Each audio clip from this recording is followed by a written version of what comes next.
మంత్రి గారు ఎవరైతే ఉన్నారో లోకేష్ గారు విద్యా వ్యవస్థలో ఉన్నటువంటి కొన్ని మార్పులు చేర్పులు అనేది చేస్తామా అంటారు.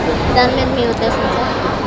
చేస్తే బాగానే ఉంటుంది మేడం. వచ్చే యువతకి అప్గ్రేషన్ అయితే ఎవరికైనా వద్దనే సంబంధం ఉన్నది కదా. ఎంత అప్డేట్ అవుతున్నా కొద్దీ మన పిల్లలకు కూడా భవిష్యత్తు బాగుంటుంది కదా. చేస్తే ఏవైతే ఉన్నాయో విద్యా దీవెన వసతి దీవెన వల్ల బకాయిలు ఏర్పడి విద్యార్థుల సర్టిఫికెట్లు ఆగిపోయినాయో అవన్నీ క్లియర్ చేసి వాళ్ళకి సర్టిఫికెట్లు అందిస్తాము, ఏడాదిలోపు ఇవన్నీ పూర్తి చేస్తాము అంటున్నారు. సంతోషం కదా, సంతోషం కదా. చెప్పారంటే చేస్తారు, చేయకపోతే మళ్ళీ సేమ్ ఎవరికి వాళ్ళకి పట్టిన వాళ్ళు వీళ్ళకి అవుతుంది. చేయకపోతే ఎవరు ప్రజలు ఊరుకోరు కదా. ప్రజలు వాళ్ళ తెలివికల్లా వాళ్ళకు ఏది చేయాల్సిందో వాళ్ళు చేయకపోతే మళ్ళీ ఎక్కడ పంపాలో అక్కడ పంపిస్తారు. ఏడాదిలో పూర్తయ్యే అవకాశం ఉందంటారా సార్? ఇక చేస్తారు మేడం. ఇక ఏడాది కాకుండా కనీసం 2 ఏళ్ళ చేసిన సంతోషమే కదా. సార్, ఐటీ మంత్రి గారు ఎవరైతే ఉన్నారో ఆయన ఏడాదిలో విద్యా వ్యవస్థలో ఉన్నటువంటి ఏమన్నా అవతొకలు అవన్నీ మార్పులు చేస్తామంటున్నారు ఏడాదిలోపు. అంటే విద్యా దీవెన వసతి దీవెన వల్ల ఉన్నటువంటి బకాయిలు అనేవి తీర్చేసి విద్యార్థులకు సర్టిఫికెట్లు అందజేస్తామంటున్నారు. అది చేసే అవకాశం ఉందంటారా? ఉంటే మంచిదే. చేస్తే ఏదైనా చిన్న చిన్న మార్పులు అయితే అవసరమే కదా. అంటే ఇటువంటి మార్పులు అనేవి ఏడాదిలో పూర్తి చేయడానికి అవకాశం ఉంటుందంటారా ఈ రాష్ట్రం మొత్తంలో? ఉండదు. స్లోగా చెప్తూ ఉంటారు, స్లోగా చేస్తూ ఉంటారు. ప్రతిదీ ఇమీడియట్లీ కంప్లీట్ చేసే అవకాశం ఎక్కడ ఉంటుంది? అన్నీ చేస్తే ఇప్పుడే చేస్తే ప్రజలు మర్చిపోయి నెక్స్ట్ టైంకి ఓట్ అయ్యారు కాబట్టి చివరిలోనే చేస్తారు ఇవన్నీ. సర్వేష్ గారు కూడా ఐటీ మంత్రి గారు ఎవరైతే ఉన్నారో ఆయన కూడా విద్యా వ్యవస్థలో సంబంధించి ఉన్నతమైనటువంటి మార్పులు అనేది ఏడాదిలో పూర్తి చేస్తామంటున్నారు. అంటే ఏదైతే వసతి దీవెన వల్ల విద్యా దీవెన వల్ల బకాయిలు అనేవి ఏర్పడ్డాయో అవన్నీ నిర్మూలిస్తాము, వాళ్ళకి సర్టిఫికెట్లు అందిస్తాము, ఏడాదిలో పూర్తి చేస్తామంటున్నారు. చేసే అవకాశం ఉందంటారా? చూద్దాం, అవకాశం ఇచ్చాం కదా, చూద్దాం. ఈయనకి ఇచ్చాం అవకాశం, ఒక్క అవకాశం ఇవ్వండి, ఒకసారి చూస్తా అని వచ్చాడు. ఈయనకి ఇచ్చాము, ఈయన ఏమీ చేయలేదు. ఇప్పుడు ఆయనకి ఇచ్చాం, చూద్దాం. 1 సంవత్సరంలో చేస్తానంటున్నాడు కదా. మేమైతే ఉంటుంది అనుకుంటున్నాం. కిందటి పరిపాలన కాకుండా ఇది కొంచెం అభివృద్ధిగా బాగుంటుంది అని అనుకుంటున్నాం. లోకేష్ గారు కూడా అంటే విద్యా వ్యవస్థలో ఉన్నటువంటి ఏదైతే విద్యా దీవెన వసతి దీవెన వల్ల ఏదైతే బకాయిలు ఉన్నాయో వాటి వల్ల విద్యార్థుల సర్టిఫికెట్లు అనేవి ఆగిపోయినాయి, అవన్నీ నిర్మూలించి వాళ్ళకి సర్టిఫికెట్లు అనేవి అందిస్తాము, ఒక ఏడాదిలో ఇవన్నీ పూర్తి చేస్తామంటున్నారు. చేసే అవకాశం ఉంటారు. చేస్తారమ్మా. దాంట్లో అడ్మినిస్ట్రేషన్లో చంద్రబాబు నాయుడు ఎప్పుడు కూడా చేయడు. ఇప్పుడు మీకు ముందే చెప్పా, జనాన్ని సమస్యల మీద జనాన్ని విస్మరిస్తే జనం కూడా మర్చిపోతే ఇప్పుడు ఏదైతే వైఎస్ఆర్సీపీ పార్టీని ఏ విధంగా అయితే పక్కన పెట్టారో రేపు టీడీపీని కూడా అట్నే పక్కన పెడతారు. ఎంత జనం దగ్గరుండి వాళ్ళ సమస్యలు తెలుసుకొని వాళ్ళకి న్యాయబద్ధమైనటువంటి పద్ధతులు ఏవి ఉన్నాయి చేస్తేనే వాళ్ళ దగ్గరకు ఉంటారు. అది మంత్రి గారు కూడా విద్యా వ్యవస్థలో ఏడాదిలో ఎటువంటి అవకతవకలు ఉన్నా ఎటువంటి మార్పులు ఉన్నా అవన్నీ చేస్తామంటారు. చేసే అవకాశం ఉంటుందంటారు? గ్యారంటీ చేస్తారు లోకేష్ గారు. అంటే విద్యా దీవెన ఐటీ మంత్రి గారు లోకేష్ గారు ఐటీ మంత్రి గారు విద్యా వ్యవస్థలో ఉన్నటువంటి అంటే విద్యా దీవెన వసతి దీవెన ఏవైతే బకాయిలు ఉన్నాయో అవన్నీ తీర్చేసి విద్యార్థులకి సర్టిఫికెట్లు అవి అందిస్తాము, ఈ ఏడాదిలో అన్ని పూర్తి చేస్తామని అంటున్నారు. తెచ్చే అవకాశం ఉందంటారా ఏడాదిలో? 100% చేస్తాడు గ్యారంటీగా. ఏడాదిలో ఇటువంటి చేస్తారు. కొద్దిగా ఏడాది కాకపోయినా కానీ కొంచెం టైం తీసుకొని అయినా కానీ మొత్తం సరిచేస్తారు. దాని గురించి నో డౌట్. ఎన్ని పనులైనా చేస్తారు వాళ్ళు. ఇవన్నీ అవకతవకలు చేసుకుంటే డబ్బు ఉంటుంది కదా. డబ్బు ఉంటే ఏ పని అయినా చేయొచ్చు. అది కూడా విద్యా వ్యవస్థలో ఉన్నతమైనటువంటి మార్పులు చేస్తానంటున్నారు ఏడాదిలో. ఓకే, చేసే అవకాశం ఉందంటారా? చేస్తారండి. ఏమండి ఒకటి చెప్తానండి, ఒకరు తప్పు చేశాడంటే ఇంకోటి ఒప్పు చేస్తారండి.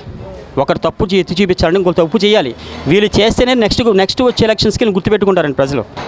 నువ్వు అదేగా కంటిన్యూ చేసావనుకోండి, ఇక ప్రజలేం గుర్తుపెట్టుకుంటారు?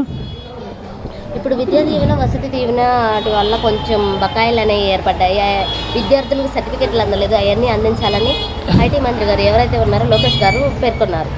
అవి ఖచ్చితంగా వాళ్ళకి సర్టిఫికెట్లు అనేవి అందుతాయి. ఏమండి వీళ్ళు చేయాల్సిన పని మొత్తం సక్రమంగా చేస్తారండి. న్యాయంగా అందాల్సిన ప్రతి సర్టిఫికెట్లు కానీ అన్నీ కూడా అందుతాయి, అన్నీ కూడా చేస్తారనే ఆలోచన మా అందరికీ. అదే ఆలోచన అండి. ఈ రోజు వరకు మేము టీడీపీకి వెళ్ళి ఈసారి మేము ఓటేసినప్పుడు ఒకటే అనుకున్నామండి, ప్రజలు ఈసారన్నా ఈ గవర్నమెంట్ మారి ప్రజలు సుఖంగా సంతోషంగా ఉండాలనుకున్నామండి. అదే జరిగింది, అదే జరుగుద్ది కూడా. ఐటీ మంత్రి గారు అయినటువంటి లోకేష్ గారు ఇప్పుడు విద్యా వ్యవస్థలో మార్పులు చేర్పులు అనేవి అవకతవకలు ఏమన్నా ఉంటే అవి ఈ ఏడాదిలో పూర్తి చేస్తాము, మెరుగైనటువంటి విద్యా వ్యవస్థకు సంబంధించి మార్పులు చేస్తామని అంటున్నారు. చేసే అవకాశం ఉందంటారా ఒక ఏడాదిలో ఇటువంటి పనులు? ఇప్పుడే వాళ్ళు పదవిలోకి వచ్చింది, ట్రై చేయనే ఉన్నాయి, కనీసం చేయడానికి ట్రై చేస్తున్నారుగా. అప్పుడే మనం క్వశ్చన్ చేసుకుని అంటే ఏడాది చేస్తారని ఆశిస్తున్నాము. ఆయన ఎక్స్పీరియన్స్ గురించి కానీ ఆయన విజన్ గురించి కానీ అంతకుముందు చూసాం మనం. ఇప్పుడు చేస్తారని ఆశిద్దాం. ఇప్పుడు లోకేష్ గారు విద్యా దీవెన వసతి దీవెనల వల్ల కొన్ని బకాయిలు అనేవి ఆగిపోయి కొంతమంది విద్యార్థులకి సర్టిఫికెట్లు అనేవి అందకుండా అలాగే ఉన్నాయి. అవన్నీ వాళ్ళకి అందేలాగా చేయాలని ఉన్నత అధికారులకి చెప్పారు. ఇది నెరవేరుస్తున్నారంటారా? నెరవేరుస్తున్నారంటే ఆర్డర్స్ అనేది ఇచ్చారు కదా, ఇంప్లిమెంట్ అవ్వాలి కదా, అయిన తర్వాత చూడాలి.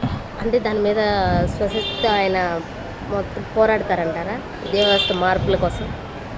ఆయన కొత్తగా వచ్చారు మినిస్టర్ గారుగా, కొంచెం టైం ఇస్తే కానీ వాళ్ళు అసలు ఏం చేస్తారు ఏంటనేది కానీ మనం ఐడియా ఉండదు కదా. చూద్దాం, మంచి జరగాలని ఆశిద్దాం. ఇప్పుడు శ్రీకృష్ణ గారు కూడా ఉన్నతమైనటువంటి విద్యా వ్యవస్థలో మార్పు అనేది తీసుకొస్తాము ఏడాదిలోపు అని అంటున్నారు. తెచ్చే అవకాశం ఉందంటారా? ఉంది, తీసుకొస్తారు వాళ్ళు. ఖచ్చితంగా మార్పులు చేర్పులు అనేది చేసే ఉంది. ఎందుకంటే ముగ్గురు కూటమి అయింది కాబట్టి అవుద్ది. కేంద్రం నుండి కూడా నిధులు వస్తాయి కాబట్టి అయ్యే అవకాశాలు ఉన్నాయి.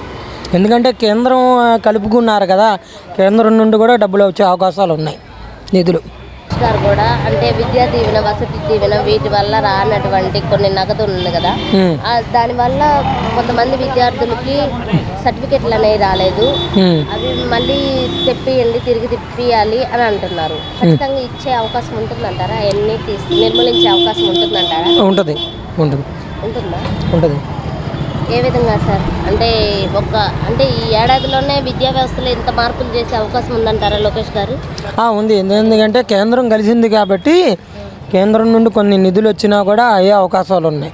ఎందుకంటే కేంద్రం కలిసేది కాదు కాబట్టి ఉన్న దాంట్లో చేసేవాళ్ళు అవకతవకలు. ఇప్పుడు కేంద్రంతో కూటమి అయింది కాబట్టి అయ్యే అవకాశాలు ఉన్నాయి.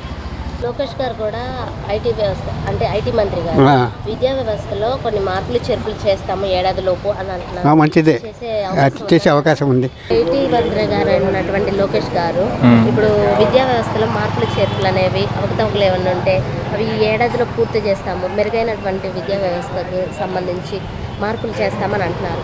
చేసే అవకాశం ఉందంటారా ఒక ఏడాదిలో ఇటువంటి పనులు? ఇప్పుడే వాళ్ళు పదవిలోకి వచ్చింది, ట్రై చేయనే ఉండే, కనీసం చేయడానికి ట్రై చేస్తున్నారుగా.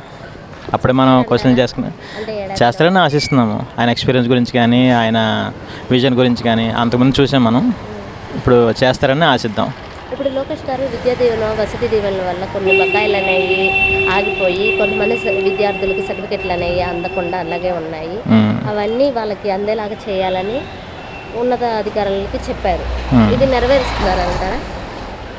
నెరవేరుస్తున్నారంటే ఆర్డర్స్ అనేది ఇచ్చారు కదా, ఇంప్లిమెంట్ అవ్వాలి కదా, అయిన తర్వాత చూడాలి. అంటే దాని మీద స్వశక్తితో ఆయన మొత్తం పోరాడతారంటారా విద్యా వ్యవస్థ మార్పుల కోసం?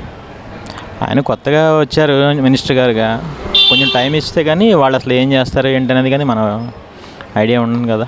చూద్దాం, మంచి జరగాలని ఆశిద్దాం.